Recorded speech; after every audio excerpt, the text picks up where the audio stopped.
So let's review 3B and what 3B is trying to get you to do, trying to get you to explain. So 3B states, I can explain the impact of the fall of Rome on Western Europe.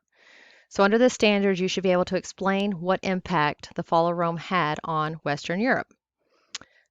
So looking at the box here, let's review the things that impacted because of the fall of Rome. We have the disruption of trade leads to collapse in trade networks. So when Rome collapses, we have a disruption in trade because Rome was a vital partner in trade. And when it collapsed, the trade in ancient Rome or the Roman Empire collapsed with it. You have a downfall of cities as centers of administration. So as the Roman Empire collapses, basically the leadership and the administration, the people that are in power, they lose their ability to be able to control the people within their society. So the people that are ruling lose power. So cities begin to fall.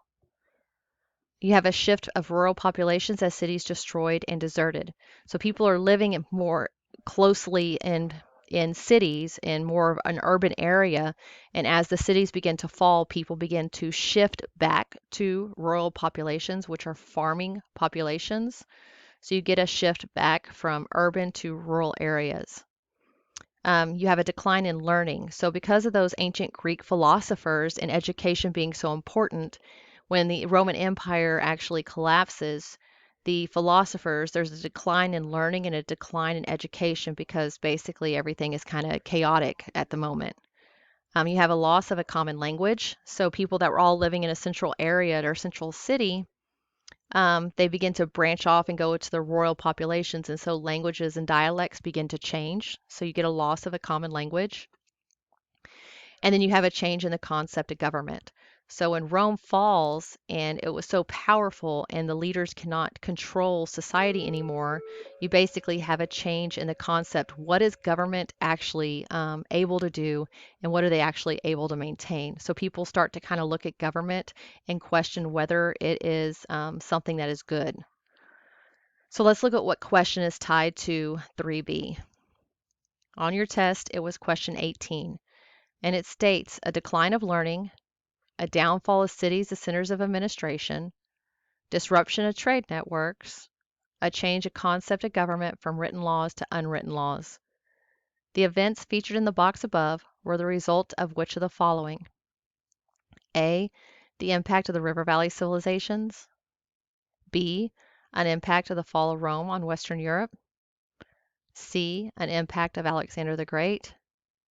Or D, an impact of the development of monotheism. So the correct answer is B. All of these things were the impacts of the fall of Rome on Western Europe. So the Roman Empire being so large and all of these things, because it collapsed, all of these things happen as a result of its collapse. A is incorrect because we're not talking about the River Valley civilizations. All of these things were not tied to the River Valley civilizations. C, the impact of Alexander the Great. Not here because he wasn't over the Roman Empire. D, impact of the development of monotheism. Because of Christianity, is that why all these things happened? No, it was the collapse of Rome that caused the decline in learning, the downfall of the cities, disruption of the trade networks, and the change of concept in government.